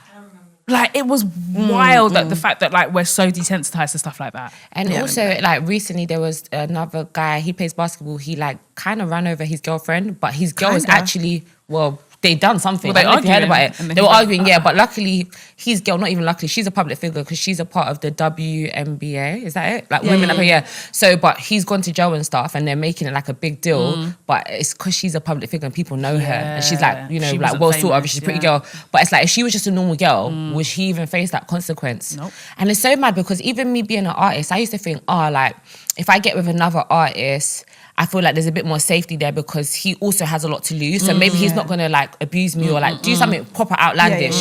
But the way guys are moving nowadays, even their status doesn't, you shouldn't feel safe just because of status. Someone could shoot you. Someone could be an artist and shoot you. Someone could be a basketball player and beat you. So don't think they care. To have to consider that, to be like, my next partner, I have to make sure there's not someone that can abuse. Like I said, why should that be a thought that I have to feel like, I have to make sure it's not an abuser? That's crazy. It's wild. And not even just abuse of you, of anybody. Hopefully nobody comes up from these past and says he's done this thing or he said that thing. I think that must be absolutely crazy. Yeah. Would you ever have a visible relationship again? Oh my God. But I have to tell you this story. Yes, please. I can't believe I'm actually going to say No, do it. Go for it. It is the funniest thing you've ever done, visibly, anyway. And I know exactly what you're going to say. Cackled, because I was like, what a move. It was when you was with, I don't know how many exes it was like your last visible relationship when you was with him, whatever. And like, I guess, obviously you guys broke up. And I think this is how I saw it. In your mind, you needed people to know that you had broken up. Yes. But you didn't know how to do it. So Miss Banks did ask me anything. Do you know how fucking crazy that is? Do you know how crazy that is? She answered one question. Someone said, are you relationship? She said, not single. And she didn't answer any question. What? The way I was like, I know. Wow. That's genius, though. I definitely did that questionnaire to just set the record straight. I knew it. I know for a fact Banks said that just to tell people that I'm single. Gabby, I didn't answer other questions though. You didn't. I did. It's just the blogs only posted that one. I was watching your story that day and I was like, oh, where are the other questions? You know what's so crazy as well? Like, oh God, I really didn't. Now when I think about it, would I announce a breakup? Probably not, but I felt like it was necessary. We have a public relationship as a whole. I was just like, I just want people to know that me and this person not together. And not together anymore. Yeah. I don't want to hear anything. People I don't start want bringing you information. Like, and I think that's what it is. It's like if that person's not doing mad things, it now comes back. I'm just like, because do you know what? That's what actually really broke us up. People used to DM me and be like, oh, I saw my man here. Like this is going on. I'm like, ha ha ha. What? Come again? Yeah. But like, it's hard. If you are in a public relationship, you got to take the stuff people message you with a pinch of salt. Yeah. Because they may not know the be all and end all, but most of the time people aren't lying. Yeah. So it's definitely messy. I think if someone messages you, to be like, your man's doing this, I assume they're telling the truth. Yeah. I'm gonna lean more into that and then do it's my very I work unlikely backwards. they just woke up one morning and went to wake you guys up. Yeah, it's most likely true. For sure. Yeah. But then sometimes it's like it could be coming from an anonymous account. They ain't got no pictures or nothing. But then also they could be trying to protect their back, even though I don't know why they would if they're not famous. But you know, but yeah, it's sticky. I don't know if I'll do a public relationship again. I'm 50-50. It depends. But like, I've been single for such a long time. I haven't been in a relationship since, and I think it's because I'm just like, I don't know if I have the capacity to deal with this. And they're scary. They are, but it's mad because I don't prioritize a relationship, but I really should, because I really don't want to. I don't want to be intimate with someone that's not my guy. Do you know what I mean? I just don't feel like anyone deserves that. Anytime I've lowered the bar, it's never benefited me. Yeah. I just feel like every guy I've ever linked is just a mistake. Sorry. And then it just don't exist. Yeah. I just in that sense, I want my person, but like I'm not in a rush. And like I said, I'm not even sure about kids like that. I think I'd be okay without having kids, but it would be nice if I could. Yeah. Because there's been loads of conversation recently, people saying that like, oh, everybody's anti-kids on the internet. I don't think that's true. No, it's not true. No, I'm finding a lot of mums say it, and I'm like, I don't know if that's true. No, there is some people that are nasty with it. So basically, there's people that are like child-free by choice, because they've like made a conscious decision that they don't want to have children, and they're just like living their lives and they're talking about their decisions. I think that those stories are not only necessary, they're important. And I think that more child-free women should do that. Yeah. And it should be as visible as mums. As much as there's like a mum world and a parenting world and a mummy space, there should also be that equivalent for child-free. I think that is so important, because I feel like people that are kind of on the fence, a bit like you, if you don't have a balance of both, you actually you might not be able to make a decision. You might not know what you want unless you see other people. Like, you can't be what you can't see, kind of thing. So I think that's fine. But with everything, there's an underbelly of people that just take things too far. So with that, there is an underbelly of people that are quite nasty with it, and they make all these videos talking about how they hate children, and children are the worst things ever, and children shouldn't be allowed on flights, and children shouldn't be allowed in restaurants, and children should be banned from public places. And I see those. So those things exist, and unfortunately, the cream doesn't always rise to the top in it. So like those people they're a minority, but they seem to be louder. Yeah. So those voices are visible. But I think sometimes people conflate it with people that are just living their lives as child-free. Because I think someone will post it, be like, oh, I've got no kids, I'm the great. Some people are like, oh, it's so sad that everyone's anti-kids. I was like, I don't think this person... Because that's projection. You have to let people have space to also promote what's not the norm. Exactly. Because like, okay, what if someone's not married or on kids? They can say they're happy with that. Yeah, but exactly. It's like almost people want you to be sad about it. Yeah, so then you don't talk about it. It's like, oh, because you're alone. No, it's like, but some people are not sad about that. And I guess that's like the wild mums or whatever projecting. Do you know what I mean? Because that shouldn't offend you. Like, I feel like if you're truly happy with your choice and with motherhood and all the rest of it, someone living their best life being child-free would not offend you in the slightest, because it's just an alternative lifestyle to the lifestyle you have. But the ones where they're like, they say wild things about children, and they just there's people that are like, oh, you're so selfish for having a child in the state of this world. There's a lot of people that say that. They're like, oh, you know, I would never, like, how could you? Like, it's so awful to like bring a child into this world. And I get that logic, but also there's never been a perfect time in the world to bring children. Like, when has the world ever been perfect? I don't like black and white people that you're just taking to the furthest extreme. The world there's is no so nuance. bad. Exactly. There's no nuance. Exactly. Like this or that. Exactly. You need a balance. Yeah, no, definitely. You got some time with some dilemmas with us? Okay, nice. Yes? Okay, we got some dilemmas. Okay, first one. Hi, ladies. I absolutely love the podcast. You've got me through long daily commutes and have for the past decade. I genuinely feel like I'm getting advice from my big sisters. So here's my dilemma. A girl I went to uni with, we're not super close, but we see each other a couple of times a year, is having a baby shower. And she asked everybody attending to contribute towards both the venue hire and the food. No. For her baby shower? Does she not have sisters or cousins? Does she not have close friends? Yeah. Bro, now I completely understand chipping in for a meal, but that feels pretty standard. But I was taken aback being asked to pay towards the venue itself. That's why she invited you. Yeah, to foot the bill. Yeah, because it doesn't make any sense. Does she have any close friends that can do that for her? That is an insane. By not putting all of the guests. financially, I'm trying to save for my first place at the moment, so I don't have loads to spend For your money first to place? be around. What's made it feel a bit off is sorry. that she's even mentioned before that her partner makes decent money and they both work full time. So it doesn't really feel like it's coming from a place of necessity. I've spoken to a few friends and they also think it's a bit cheeky, but at the same time, this feels awkward because there's not much we can do. Don't go. You know, do you think this is something I should bring up with her, or just leave it and either pay or quietly not attend? And is it actually normal for guests to be expected to cover the venue hire for a baby shower? What are your thoughts? No, I would say your close friends could do that for you, like put on a baby shower. Like for my best friend, I would do that. Me and my other girl, but like not everyone fronting the cost. And when she said her first place, I started thinking the girl that was having the baby shower. Oh no. No, yeah. No, it is weird to pay towards a venue hire. If they said you have to pay for your meal, cool. But do you mean you have to pay for the venue hire? Baby showers are getting out of hand, says someone whose friends paid for my baby shower. No, but your close friends, your close friends would do that. Yeah. That's normal. Yeah, and also I wanted like a really small, intimate baby shower with just my girls. I wanted it to be quite traditional, but I mean, it's not about me. That is mad. I'm sorry. I just think that if you have to delegate the bill to your people, you probably shouldn't be having a baby shower of that scale. Or have it in your house. Yeah, what happened to just having it at your mum's garden and just having some cupcakes? Both my sisters, calling it a mum's day. garden, we just sat in the garden and that's it, called it a day. Exactly. At most, get canopy. Yeah, you know what I mean? For the garden. Like, I'm so sorry. Did we have that peculiar review that we're putting the bill? I genuinely think some of these occasions, not even just baby showers, are getting out of hand. Yeah. And I just think that if you're going to be one of those people that's extra, like you're having like a baby sprinkle, a baby shower, a baby naming, a baby gender reveal, you're having all of these things, you better be able to afford it.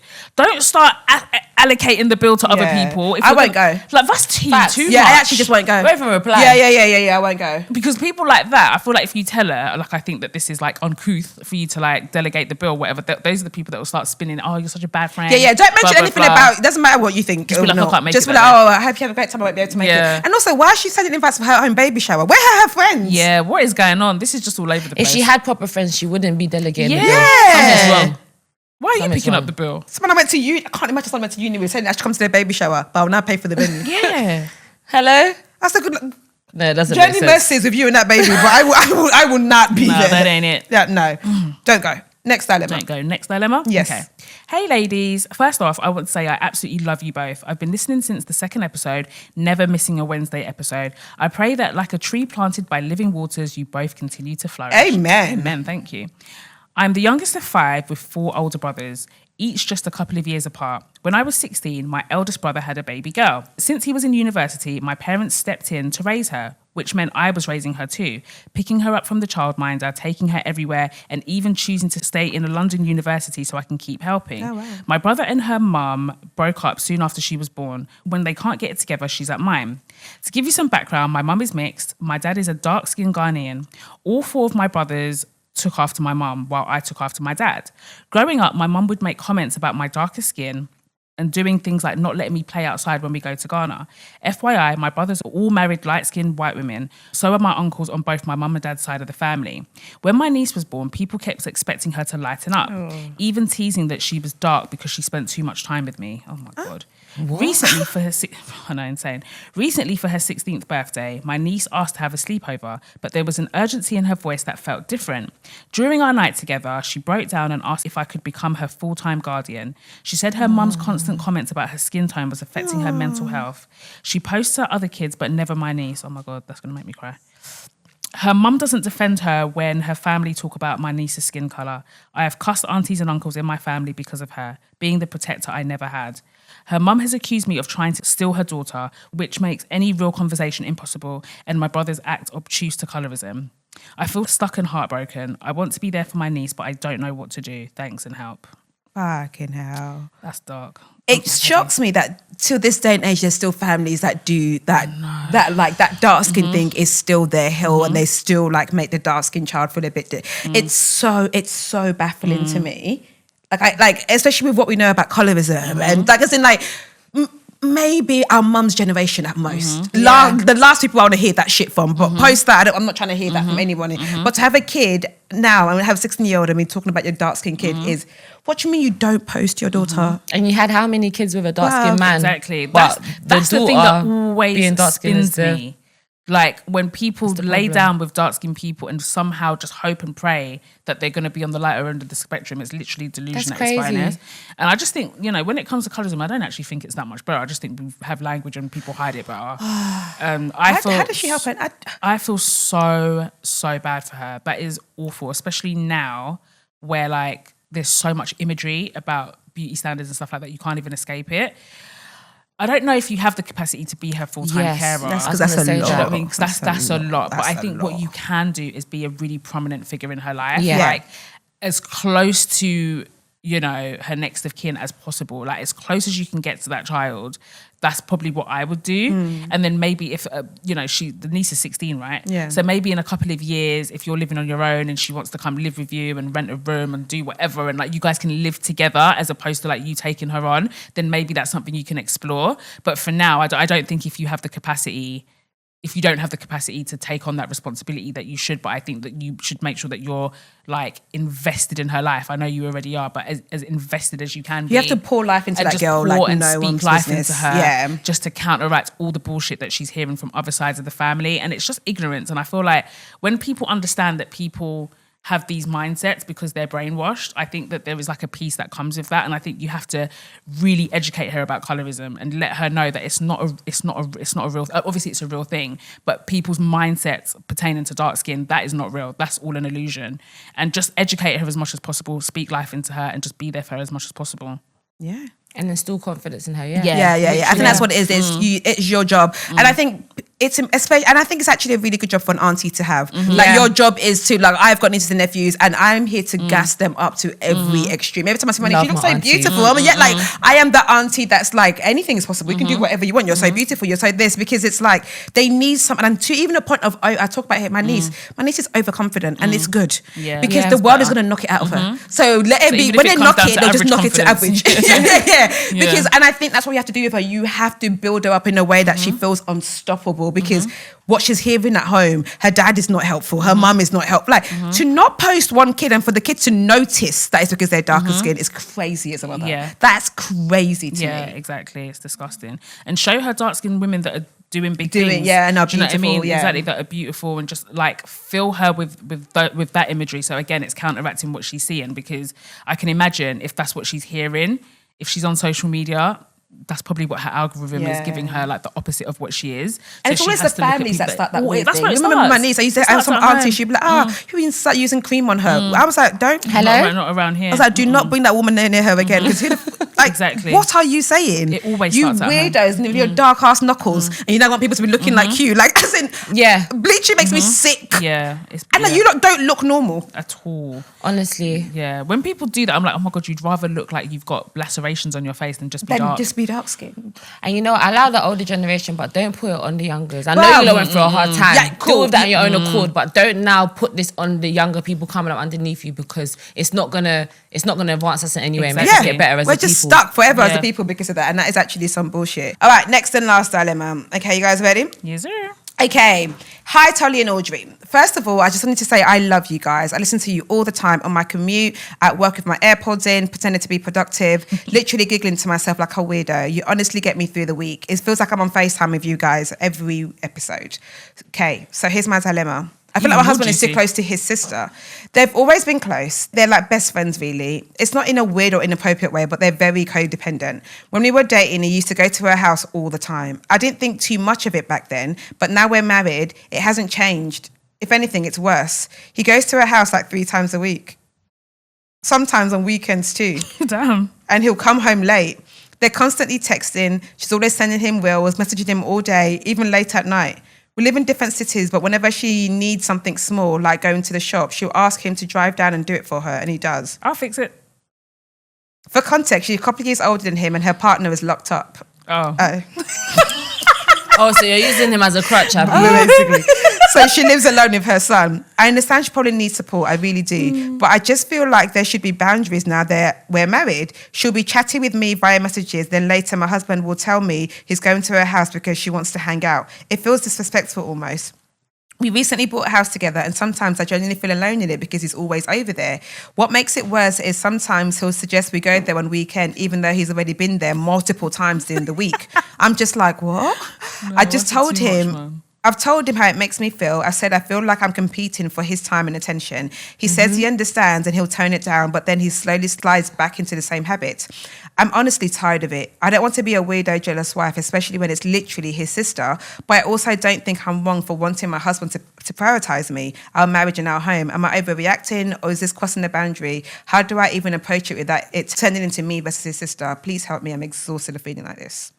Do you know how I always say there's a Friends episode for everything? Okay, go on. There is a Friends episode. So Rachel seeing some guy, yeah, she really likes him, but he's really close to his sister, but they play fight. And then, so Rachel, there's a scene where Rachel like asks Monica and Ross, she's like, like, did you guys play fight? And then Ross and Monica were like, well, yeah, obviously, duh. Like, of course we did. And then she's like, okay, cool. Like, I just wanted to make sure it was normal. And then Monica's like, we don't play fight now. like we did when we were kids. It's really techie because it's his sister. At first, I was just like, are you sure he's going to his sister's house? I'm honestly, sorry. I'm that sorry. was my first thought as well. I was like, is the sister a cover-up? Like, are we sure it's always his sister's house? My God. And she's not in the city. Exactly, because I love my brother, but my God. 3 times, what do you have to do? I don't even think I talk to my brother 3 times a week. Yeah. like, let alone go see. I'm very close to my sister. Yeah, same. Like, we're very, very close. We day. talk every day. But I don't go to her. In fact, anytime I go to her house, I don't know. My mom's always said, I don't go to her room. My mom's always been really weird about going to people's marital. Why are you going to someone's bedroom? remember one time my mom saw me. You would have thought I was just sitting on my sister's bed. My mom came to the room. I was like, whoa, that is a marital bed. I hear it though, but that's so funny. She was so. No, my mum's exactly the same. I was laying there naked. I was sat on the edge of that bed, and she was so disgusted in me. It's like, that's why you're single. How would you know? No, that is hilarious. How would you know the rules? Like, I was like, all right, my mum's cool. Mum, chill. But I don't know, because she told him this is too much. I think how she feels isn't like, it's not a disproportionate reaction. No, I think she definitely is onto something, and I think she's right. I think there needs to be boundaries set in place, but not the type where it's like, oh, you can only spend X amount of time with her. Yeah, because you can't tell someone that. I think she just needs to keep reinforcing to him that, look, I'm feeling uncomfortable with the amount you're going, and if I feel like you're not really in it and I'm competing with her, maybe I'm going to have to take a step back in some type of sense. Not like divorce, but like she needs to find whatever she's going to do if something doesn't change, you know? Yeah. But I would bring that up because I'm not going to lie, like even being married to a guy with like loads of female friends, for instance, and he's like always with them. Always what do you mean you're always there? Think it's too much. It doesn't make any sense. So I know and even again, like if I had an issue with that, it's not because I feel like something's going on with you and those said friends, but it's just like, I don't need to feel like I'm competing with any female for your attention. Not a friend, not a sister, not your mum. Because I feel this way if you hang on with your brother this often, yeah, or your friends. Yeah. Like, bro, come home. Yeah, because time is valuable. Yeah, I will start saying I'm coming too. Yeah, facts. Yeah. Okay, I'll come. Yeah, let's all my go. sister's cool. I'll come. Me and her are cool. But remember, he likes them to go on the weekend. We'll all go. Yeah, we'll go in the week. Every we'll time go we go in the week, on I'll go because I need to make sure that's where you're going to. It doesn't make any sense to me. If you're going the week, no weekend, or you're going the weekend, not in the week, I beg. Yeah, I think. Do you know what? I actually think that is a boundary that you can implement. Yeah, like to be like, listen, because at the end of the day, there's only so much free time you will have. Like, why are you spending that much free time with your sister? Like, you know, fair enough, she gets some of your time, but I should be getting the majority of your free time. Why can't she come round? I think exactly, or why can't she come round? I think she needs to lean more into the emotional side of things. I think she needs to be like, this really upsets me. It really bothers me, and do it from the angle of like, I want us to spend more quality time together. Like, I get that that's your sister. I'm not trying to infringe on your relationship, but I need quality time with you, and it's really upsetting me. Like, it's really upsetting me and my homegirls. I wouldn't say, obviously, I would never suggest anybody leaving their partner for something like that, but she does need to enforce the boundary even more. Like, you know, sometimes, not even sometimes, a lot of times when you tell people no, they don't take it seriously. And it's like they'll allow it for a bit and then they end up kind of backsliding like what he's doing. Like, he'll be like, oh, he'll change for a bit, but she needs to be very clear and like, you know, this is actually detrimental to our relationship and it's starting to become a deal breaker. If something doesn't change, I'm going to have to think about what I'm going to do. It's not a threat, it just is what it is. And if he cares about it enough, because you're not sleeping with your sister. Exactly. Like, please fix it. Always there. Like, and maybe there's more to it. Maybe his sister's really going through it.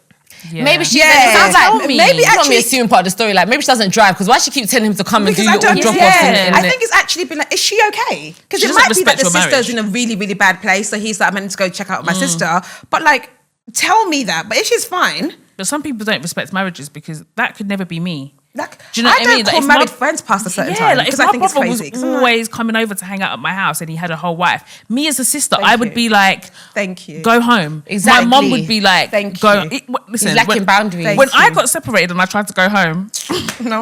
my mum packed me up straight away. She was just like, she gave me a date. I remember thinking, like, this get is nice. out. Like, she actually understands. Like, she's been supportive. The next day, she was like, go home.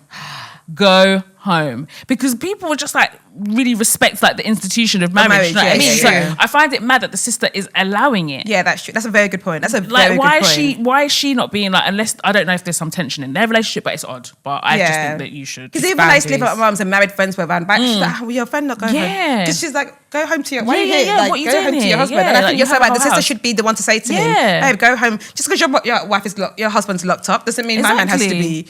Yeah, I don't like that. And there might be some deeper issues there, whether it's like codependency or just boundaries. And it's like, I'm not gonna lie, as a man, if you can't even put your sister in her place, maybe we should not be together. I wonder what's your relationship with the sister? Could you message her to be like, hey babe, sorry, I really don't, but I just feel like she shouldn't even have to. She shouldn't have to, why but clearly she's in that position. Yeah, it's him. It's his fault. Okay, get it together. Yeah, he needs to get it together. But yeah. Maybe.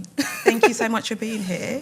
Please having me. Plug the music. Where can they listen? What's out? Where's everything? Let's all know. Guys, my new album, South London Lover Girl, is out right now.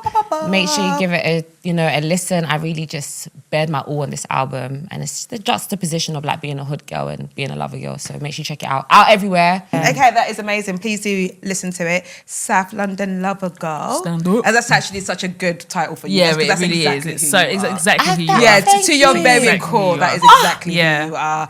Thank you so much. It's always lovely to have you here. Please come out more often. We love you very, very much. I love you guys too. I've been your girl, Tolly T. Just call me Audrey. And Miss Banks. wait, before you came, I was like, are you called Miss Banks because your name is Tyra and Tyra Banks? I know, because Tyra Banks under fire, but yeah. That's what I heard. Cool. Yeah. But how do you feel that your namesake is getting dragged through the mud? I don't care. That's not you. You're not No, that Tyra no, but Banks. like it's so crazy because I really used to look up to her, but obviously, no, we all did though. We all did. I used to look up to her. And apart from like all the fuckery, she is an icon. She did really put on. Yeah. No, I can't act like I used to really fuck with Tyra Banks. Same. They're probably trying to dethrone her now and say that she wasn't even really a supermodel. That's a lie. Not too much Not now. too You're doing much. too much now. Not She's too much definitely on used her Tyra. flowers. And I liked it because I had a big forehead. I have a big forehead, and so does she. So yeah. No, that would don't give big. Okay, cool. You're used to it. You're used to it. Honeys, thank you. Bye.